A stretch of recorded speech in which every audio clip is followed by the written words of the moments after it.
Hi everybody. So here we are in Northwest Montana and it is snowing. It's 17 degrees out and it is snowing again. So just to be clear, yes, we are in Montana, but no, this is not Yellowstone. We actually do get lots of snow, even though on the show they did not get very much.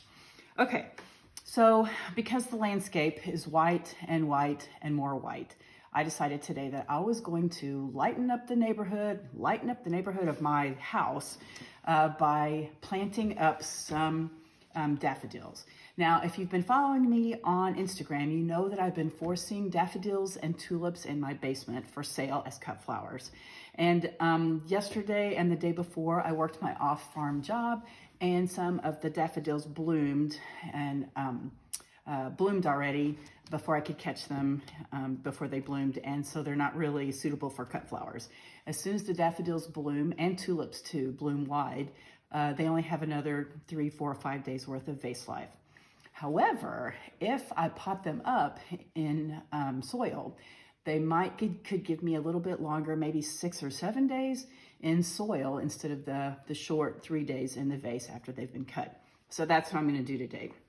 I have this vessel, this container. It is watertight. However, you have to be super careful with any vessel that you're a little bit unsure of, because once you water it, if the water seeps through, it could be an issue for whatever surface you place it on. So make sure that it is truly indeed watertight. Put a little plate or what are those things called that you put underneath flower pots?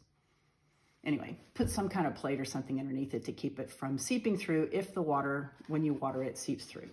This I got from Accent Decor. It's of course not real, but it's kind of a fake little birch-like vessel. Really cute. I love these. You have to be careful about the water tightness, but they're really cute. Anyway, take this vessel, put some soil in it. I usually put soil in it about 3/4 full, because then you're going to take your daffodil bulbs or whatever and nestle them into the soil. So just like that. Then I take my daffodil bulbs, and just to say again, I have a bunch of daffodil bulbs and tulip bulbs that are being forced downstairs in my basement. I just have these. We're going to use these today because, as you can see, these have already flowered. And so once they flowered, if I used them as a cut flower, they wouldn't have a very long vase life. So I'm going to use these and put these in here so that I can enjoy them on my table. So I take these out, and obviously they already have lots of good roots, a good root system in them because they've been forced in water. And I nestle these into the soil.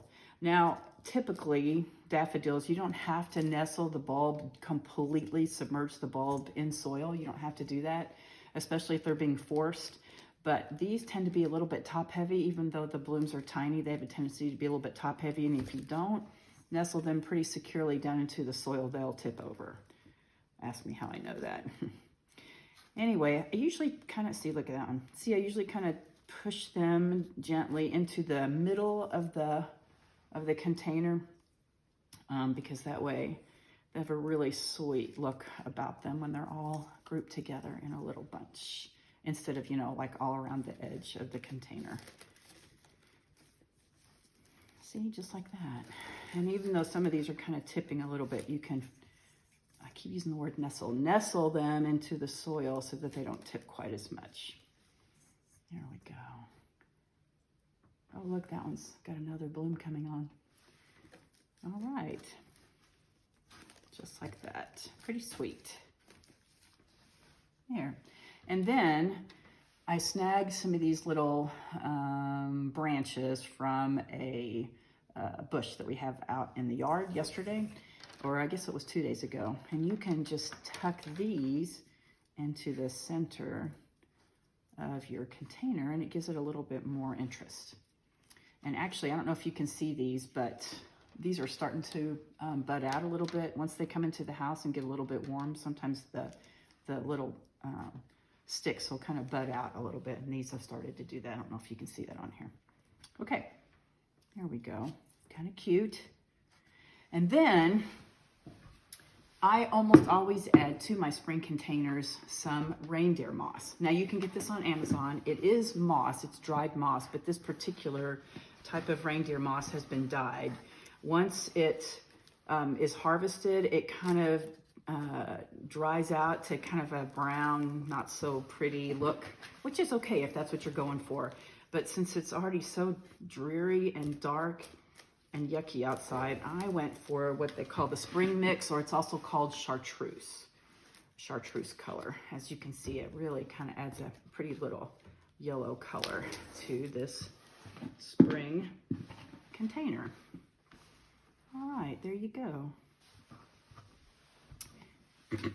And there you have it. There.